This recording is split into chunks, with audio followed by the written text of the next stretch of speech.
আসসালামু আলাইকুম প্রিয় শিক্ষার্থী বন্ধুরা। মাইক্রোসফট অফিস 365 এর নতুন আরেকটি ভিডিওতে আপনাদের আবারও স্বাগতম। আজকে আমরা মাইক্রোসফট অফিসের একটা জনপ্রিয় অ্যাপস পাওয়ার পয়েন্ট নিয়ে আলোচনা করব। আমরা সবাই জানি প্রেজেন্টেশনের জন্য পাওয়ার পয়েন্ট অত্যন্ত গুরুত্বপূর্ণ একটি অ্যাপস। বিভিন্ন পয়েন্টগুলোকে সুন্দরভাবে উপস্থাপনের জন্য পাওয়ার পয়েন্ট অত্যন্ত জনপ্রিয় একটি অ্যাপস। বিভিন্ন লেখা, ছবি, অডিও, ভিডিও ইত্যাদির সমন্বয়ে আমরা আমাদের তথ্যগুলোকে সুন্দরভাবে উপস্থাপন করার জন্য পাওয়ার পয়েন্ট ব্যবহার করে থাকি। মূলত বিভিন্ন সভা, সেমিনার, কর্মশালায় অর্থাৎ অফিসিয়াল প্রেজেন্টেশন, ক্লাস প্রেজেন্টেশন বা অ্যানিমেশন প্রেজেন্টেশন বা স্লাইড শো এর ক্ষেত্রে অথবা ফটো অ্যালবামের জন্য আমরা পাওয়ার পয়েন্ট ব্যবহার করে থাকি। চলুন আমরা পাওয়ার পয়েন্ট নিয়ে এখন বিস্তারিত আলোচনা করব। এজন্য আমরা প্রথমে মাইক্রোসফট অফিস 365 এর অ্যাকাউন্ট থেকে পাওয়ার পয়েন্ট অ্যাপসটি ওপেন করে নেব।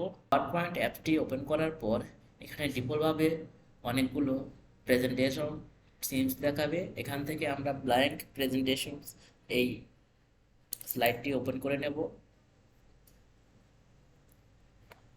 ওপেন করার পর এখানে পাওয়ার পয়েন্টের উইন্ডোটি শো করছে, যেখানে আমরা আগেই আলোচনা করেছি এই অংশটিকে বলা হয় টাইটেল বার, এই অংশটাই হচ্ছে মেনু বার এবং প্রত্যেকটা মেনুর আন্ডারে এগুলোকে বলা হয় হচ্ছে টুল বার।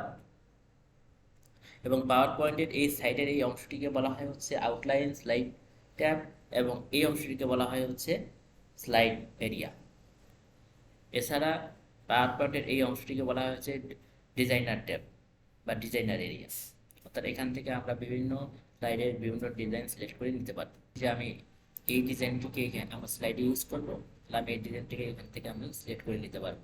এছাড়া আমরা আমাদের কাজের প্রয়োজন অনুযায়ী আমরা আমাদের স্লাইডের বিভিন্ন ডিজাইনে রূপান্তর করতে পারবো বা আমাদের স্লাইডটিকে বিভিন্ন ডিজাইনে সাজিয়ে নিতে পারবো। পয়েন্টের বিভিন্ন মেনুগুলো এবং মেনুগুলোর আন্ডারে যে সাব মেনু বা টুলসগুলো আছে সেই টুলসগুলোর সাথে পরিচয় হই। আমরা পূর্বে মাইক্রোসফট অফিস 365 এর ওয়ার্ড এবং এক্সেলে আমরা এই সাব মেনুগুলো নিয়ে আলোচনা করেছি, সুতরাং আমরা এই বিষয়টি নিয়ে আর আলোচনা করতে চাচ্ছি না। আমরা হোমের যে টুলসগুলো আছে এই টুলসগুলো নিয়ে সরাসরি আলোচনা করতে চাই। হোম মেনুতে যে টুলসগুলো আছে এই টুলসগুলোকে 6টি ক্যাটাগরিতে বিভক্ত করা হয়েছে। একটি হচ্ছে ক্লিপবোর্ড এরিয়া, একটি হচ্ছে স্লাইড এরিয়া, একটি হচ্ছে ফন্ট এরিয়া, একটি হচ্ছে প্যারাগ্রাফ এরিয়া, একটা হচ্ছে ড্রয়িং এরিয়া এবং আরেকটা হচ্ছে এডিটিং এরিয়া। তো আমরা প্রত্যেকটা এরিয়ার জনপ্রিয় টুলসগুলো এখন দেখব। প্রথমে আলোচনা করা যাক ক্লিপবোর্ড এরিয়ার টুলসগুলো নিয়ে। আমি এখানে একটি টেক্সট লিখছি, তালহা গ্রুপ। তো এই তালহা গ্রুপের এই লেখাটিকে আমি যদি এই অংশটিকে সিলেক্ট করে কপি করে এই অংশটিকে আমি এখান থেকে পেস্ট করতে পারি। আবার আমি চাইলে এই অংশটিকে এখান থেকে সিলেক্ট করে এখানে কাট করে দিতে পারি। এছাড়া আমি চাইলে আমার তালহা গ্রুপে এই তালহা লেখাটি আমি একটু বড় করে দেব এবং বোল্ড করে দেব এবং আমি চাচ্ছি এই লেখাটিকে সিলেক্ট করে আমি ফরম্যাট পয়েন্টারের মাধ্যমে এই অংশটিকে যদি আমি সিলেক্ট করে দিই তাহলে অটোমেটিক আমার এই লেখাটির আমি যে ফন্ট এবং যে টেক্সট সাইজ নির্ধারণ করে দিয়েছি আমার এইটাও সেমভাবে হয়ে গেছে। এছাড়া আমি মূলত কোনো একটা ওয়ার্ড বা কোনো একটা সেন্টেন্স বা কোনো একটা লেটারকে আমরা পয়েন্ট করার জন্য এই ফরম্যাট পয়েন্টার এই টুলসটি ব্যবহার করে থাকি। এর পরবর্তী পার্টটির নাম হচ্ছে স্লাইডার। স্লাইডারে মূলত আমরা নতুন একটা স্লাইড নিতে পারি, চাইলে নতুন একটা স্লাইড নিতে পারি।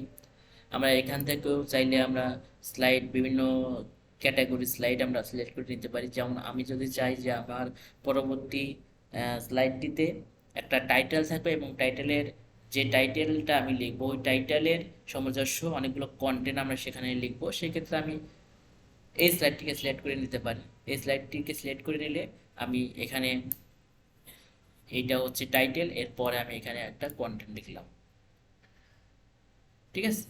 তো আমার এটা যেমন ফার্স্ট পেজে আছে, কারণ হচ্ছে আমি এখানে নিউ স্লাইডে ক্লিক, আমার এইটার কাজ হচ্ছে কারেন্ট স্লাইডটিকে বিভিন্ন স্লাইড স্টাইলে পরিবর্তন করা, আর এইটার কাজ হচ্ছে আমার কারেন্ট স্লাইড থেকে নতুন আরেকটা স্লাইড নাও। যেমন আমি এখানে যদি ক্লিক করি দেন আমার কারেন্ট স্লাইড থেকে আমার নতুন একটা স্লাইড আমি নিয়ে নিছি, কিন্তু আমার এই স্লাইডটিকে আমি যদি আমার স্লাইডের ডিজাইনটাকে পরিবর্তন করতে চাই, সেক্ষেত্রে আমি এখান থেকে সিলেক্ট করে যদি আমি বলি যে এই ডিজাইনে করব, দেখেন আমার এই ডিজাইন হয়ে গেছে, অর্থাৎ সেকেন্ড যে স্লাইডটা সেটা আমার এই ডিজাইনে রূপান্তর হয়ে গেছে।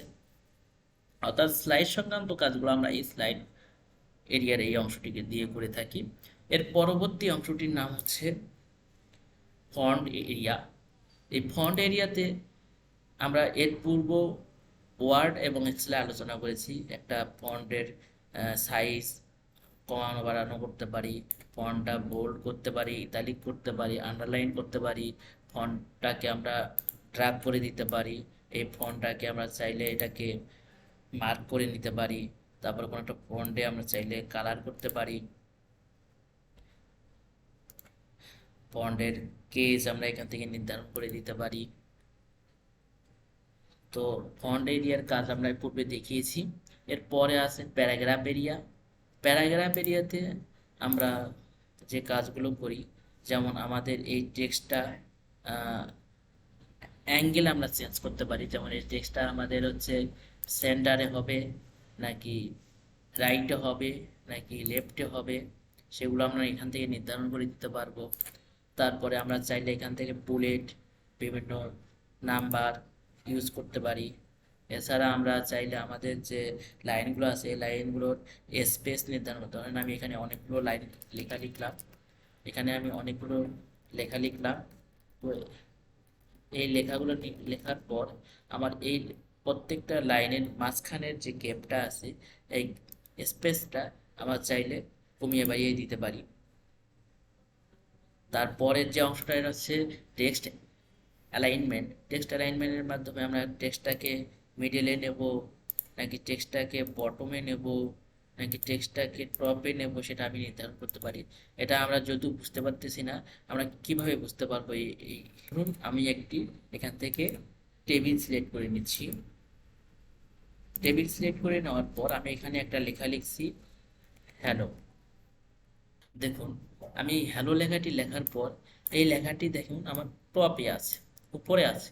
আমি চাইলে আমার হোমের এখান থেকে আমি এই লেখাটিকে মিডলে নিতে পারবো, দেন মিডলে আসছে। আবার আমি চাইলে আমার এই লেখাটিকে একদম নিচে নিতে পারবো, নিচে। তো এইভাবে আমার টেক্সটগুলোকে আমি চাইলে তার অ্যালাইন চেঞ্জ করে নিতে পারবো। আশা করি আমি বোঝাতে পেরেছি। এর পরবর্তী পার্ট বা এরিয়াটির নাম হচ্ছে ড্রয়িং। অর্থাৎ এখান থেকে আমরা বিভিন্ন শ্যাপ নিয়ে আমরা এগুলোকে আঁকতে পারি। যেমন এই শ্যাপটিকে আমি সিলেক্ট করলাম, আমি এটা এখানে ড্র করতেছি। তো আমি চাইলে এই শ্যাপটিকে ড্র করানোর পর এখান থেকে এই শ্যাপটির বিভিন্ন কালার নির্ধারণ করে দিতে পারি। এই যে আমি একটা কালার নির্ধারণ করে দিলাম। তারপর শ্যাপের ফিল কালারটা আমরা এখান থেকে পরিবর্তন করতে পারি, ফিল কালার পরিবর্তন করে দিলাম। শ্যাপের যে আউটলাইন আছে সেই আউটলাইনগুলোকে আমরা পরিবর্তন করে দিতে পারি এখান থেকে। চাইলে আমরা শেপের ভিতরে কিছু লিখতে পারবো। এরপর আমরা চাইলে এই যে শেপটি আমরা নিয়েছি এই শেপটির হাইট ওয়েট কমিয়ে বাড়িয়ে নিতে পারবো। মূলত শ্যাপ আমরা আমাদের বিভিন্ন প্রয়োজনে ব্যবহার করে থাকি। আমরা চাইলে এই শেপটিকে ডুপ্লিকেট করতে পারি, ডুপ্লিকেট করে আরেকটি জায়গায় ব্যবহার করতে পারি। মূলত ড্রয়িংয়ের জন্য আমরা এই শ্যাপের মাধ্যমে ড্রয়িংয়ের জন্য আমরা এই এরিয়াটি ব্যবহার করে থাকি। এর পরবর্তী অংশটা হচ্ছে এডিটিং, অর্থাৎ আমাদের যে স্লাইডে বিভিন্ন লেখা বা কন্টেন্ট রয়েছে, এই কন্টেন্টের কোনো অংশ খোঁজার জন্য, রিপ্লেস করার জন্য, বা সেখানে ভয়েসের মাধ্যমে নতুন করে এডিট করার জন্য আমরা এই অংশগুলোকে ব্যবহার করে থাকি। এখানে আমরা ডিজাইনার এই অংশটি পেয়ে যাচ্ছি। আমরা আগেই বলেছি এই ডিজাইনারের মাধ্যমে আমরা আমাদের স্লাইড ডিজাইনে প্রেজেন্টেশন করতে পারি। তো এর পরবর্তী মেনুর নাম হচ্ছে ইনসার্ট। ইনসার্টেও নিউ স্লাইড এই টুলসটি রয়েছে, আমরা এটা নিয়ে আগে আলোচনা করেছি। নতুন একটা স্লাইড নেওয়ার জন্য আমরা এটা ইউজ করে থাকি। তো এর পরবর্তীতে আছে টেক্সট বক্স। আমরা আমাদের স্লাইডে কোনো একটা অংশ যদি আমরা টেক্সট বক্স ইউজ করতে চাই, এখান থেকে সিলেক্ট করে আমি এই অংশটিকে ড্র্যাগ করে নিলাম, এটা আমাদের একটা টেক্সট বক্স হয়ে গেল। এই টেক্সট বক্সের মধ্যে লেখা লিখে দিলাম। তো এভাবে আমরা যদি কোনো একটা টেক্সট বক্স ইউজ করার প্রয়োজন হয়, সেক্ষেত্রে আমরা এই টেক্সট বক্সটা নিতে পারি। তারপরে আমাদের স্লাইডে আমরা টেবিল নেওয়ার জন্য আমরা এইভাবে টেবিল সিলেক্ট করে নিয়ে টেবিল নিতে পারি। এছাড়া আমাদের স্লাইডে আমরা যদি কোনো পিকচার অ্যাড করতে চাই, এখান থেকে আমরা আমাদের ডেস্কটপ বা অনলাইন থেকে বা মোবাইল থেকে আমাদের পিকচারটিকে এখানে অ্যাড করতে পারি। চাইলে আমরা এখান থেকে ভিডিও অ্যাড করতে পারি, অডিও অ্যাড করতে পারি, আবার বিভিন্ন শেপ অ্যাড করতে পারি, যেটা আমরা হোমের শেপ থেকে দিয়েছি। বিভিন্ন আইকন অ্যাড করতে পারবো। চাইলে আমাদের স্মার্ট আর্টগুলো আমরা ইউজ করতে পারি। স্মার্ট আর্টগুলো তো মূলত বিভিন্ন ড্রয়িংয়ের কাজে আমরা ইউজ করে থাকি। এছাড়া চার্টের মাধ্যমে আমরা আমাদের বিভিন্ন প্রেজেন্টেশনে বিভিন্ন ডেটার রেশিও এই চ্যাটের মাধ্যমে আমরা তুলে ধরতে পারি। লিঙ্কের মাধ্যমে আমরা আমাদের যে লিঙ্কের মাধ্যমে আমরা লিঙ্ক টু সির মাধ্যমে আমরা আমাদের ডকুমেন্টে কোনো একটা লেখার মধ্যে একটা হাইপার লিঙ্ক সংযুক্ত করে দিতে পারি। নিউ কমেন্টের মাধ্যমে আমরা কমেন্ট লিখতে পারি। প্রোটারের মাধ্যমে আমরা আমাদের স্লাইডের প্রোটারে বিভিন্ন কমেন্টস যুক্ত করে দিতে পারি। এছাড়া আমরা সিম্বলের মাধ্যমে বিভিন্ন সিম্বল আমাদের কাজের প্রয়োজনে ব্যবহার করতে পারি। এর পরবর্তী মেনুটির নাম হচ্ছে ড্র। ড্র এর মাধ্যমে মূলত আমরা বিভিন্ন লেখা ড্র করে থাকি। যেমন এই অংশটিকে বলা হয় হচ্ছে হাইলাইটার, অর্থাৎ এটি সিলেক্ট করে আমি এই অংশটিকে হাইলাইট করে দিতে পারতেছি। দেখেন এই অংশটিকে আমি হাইলাইট করে দিতে পারতেছি। এটি কি বলা হয় পেন। পেনের মাধ্যমে আমি কোনো একটা লেখা লিখতে পারতেছি, যেমন এইচ। এর পরের অংশটিকে বলা হয় হচ্ছে ব্ল্যাক পেন, এবং এর পরবর্তী অংশটিকে বলা হচ্ছে ইরেজার। এই ইরেজারের মাধ্যমে আমি চাইলে ইরেজারের মাধ্যমে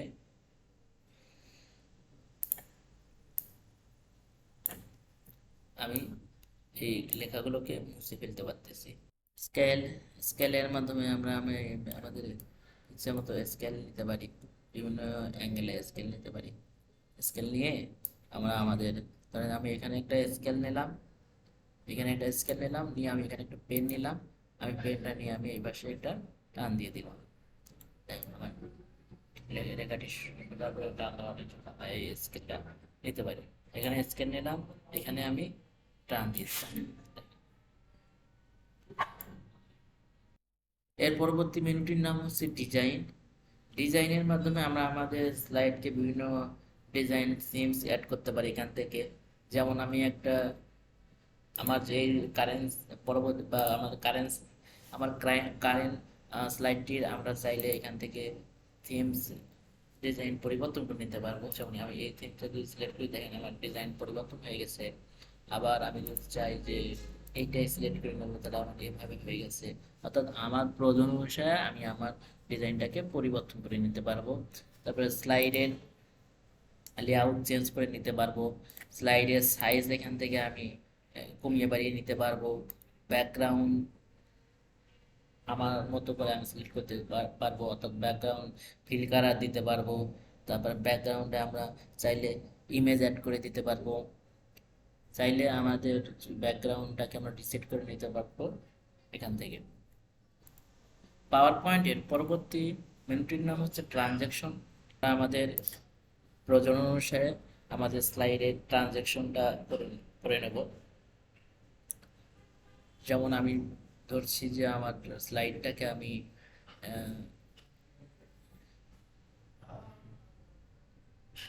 এভাবে উপস্থাপন করব। এর পরবর্তী মেনুর নাম হচ্ছে অ্যানিমেশন। অ্যানিমেশনের মাধ্যমে আমরা চাইলে আমাদের স্লাইডে বা আমাদের বিভিন্ন টেক্সটে আমরা আমাদের প্রয়োজন অনুসারে বিভিন্ন অ্যানিমেশন অ্যাড করতে পারি। তারপর স্লাইড শেয়ারের মাধ্যমে আমরা আমাদের স্লাইডটাকে দেখতে পারি, আমাদের স্লাইডটা কীভাবে শো করে সেটা দেখতে পারি। সাব সাবটাইটেল সেটিং করে দিতে পারি স্লাইড শেয়ারের মাধ্যমে। রিভিউয়ের মাধ্যমে আমরা আমাদের স্লাইডের বিভিন্ন স্পেলিং এখান থেকে চেক করতে পারি, স্লাইডটিকে চেক করতে পারি, স্লাইডে বিভিন্ন কমেন্ট দিতে পারি, স্লাইডে শো করানোর জন্য বিভিন্ন চেঞ্জিং আনতে পারি। যেমন আমরা এখান থেকে চেঞ্জে ক্লিক করে আমরা আমাদের স্লাইডটিকে চাইলে স্লাইডের পিকচার বা স্লাইডে আমরা বিভিন্ন পিকচার বা স্লাইডে আমরা চাইলে বিভিন্ন ছবি বা ভিডিও অডিও অ্যাড করে দিতে পারি, বা আমরা চাইলে স্লাইডের যে পিকচারটা আছে সেটাকে আমরা রিমুভ করে দিতে পারি। এরপরে ভিউয়ের মাধ্যমে আমরা আমাদের স্লাইডটাকে কিভাবে দেখবো, বা স্লাইডে আমার যে কোনো রোলারের দরকার আমরা রোলার এখানে অ্যাড করে নেব, চাইলে রোলার তুলে দেব, চাইলে আমাদের স্লাইডটিকে আমরা জুম করে নিতে পারবো, চাইলে আমাদের স্লাইডটিকে আমরা আমাদের উইন্ডোজ অনুযায়ী বা উইন্ডো অনুযায়ী ফিট করে নিতে পারবো ভিউয়ের মাধ্যমে। এরপরে আছে পিকচারের মাধ্যমে আমরা এর আগেও বলেছি যে পিকচারের মাধ্যমে আমরা আমাদের স্লাইডের পিকচারের হাইট ওয়েট নির্ধারণ করে দিতে পারি। আমাদের পিকচারটা যদি ক্রপ করার প্রয়োজন হয় সেটা ক্রপ করে নিতে পারি। তারপর আমরা আমাদের পিকচারকে রিমুভ করে দিতে পারি, আমরা চাইলে পিকচার চেঞ্জ করে দিতে পারি। তো এই ছিল মূলত পাওয়ার পয়েন্টের বিভিন্ন মেনু এবং তার মেনুর বিভিন্ন গুরুত্বপূর্ণ টুলসগুলোর কাজ। আশা করি প্রত্যেকটা মেনুর গুরুত্বপূর্ণ টুলসগুলো নিয়ে আমি আলোচনা করতে সক্ষম হয়েছি। এরপরও যদি কারো কোনো মেনুর কোনো টুলস নিয়ে কনফিউশন থাকে সেক্ষেত্রে আপনারা নির্দ্বিধায় আমাদের সাথে যোগাযোগ করবেন। আমরা সেই নিয়ে বিস্তারিত আলোচনা করে আপনাদের দ্বিধা দূর করার চেষ্টা করব। দেখা হবে নতুন কোনো কনসেপ্ট নিয়ে। সে পর্যন্ত ভালো থাকবেন।